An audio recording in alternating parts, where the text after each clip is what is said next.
Barnaby was a bouncy dog. He loved to wag his tail. Percy was a pink pig. He loved to roll in mud.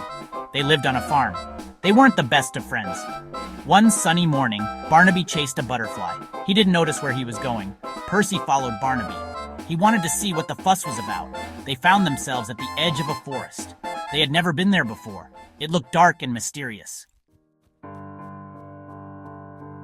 Barnaby, being brave, wagged his tail and entered the forest. The trees were tall and green. Sunlight peeked through the leaves, making dancing shadows.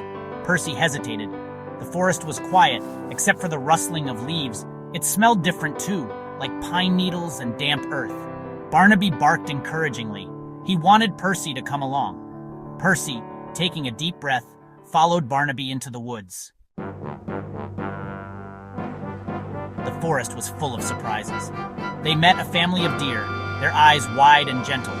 A little squirrel chattered at them from a branch above. They came across a babbling brook. Colorful fish swam in the clear water. Barnaby wanted to chase them, but Percy told him not to. A grumpy badger blocked their path. He didn't like strangers. Barnaby barked loudly, and the badger backed down. They arrived at a rushing river.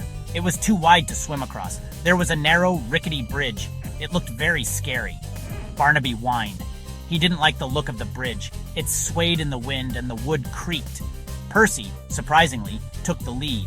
He stepped carefully onto the bridge. He held his breath and walked slowly, one step at a time.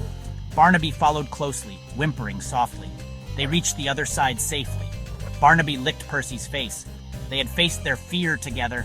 They realized they weren't so different after all. They had helped each other.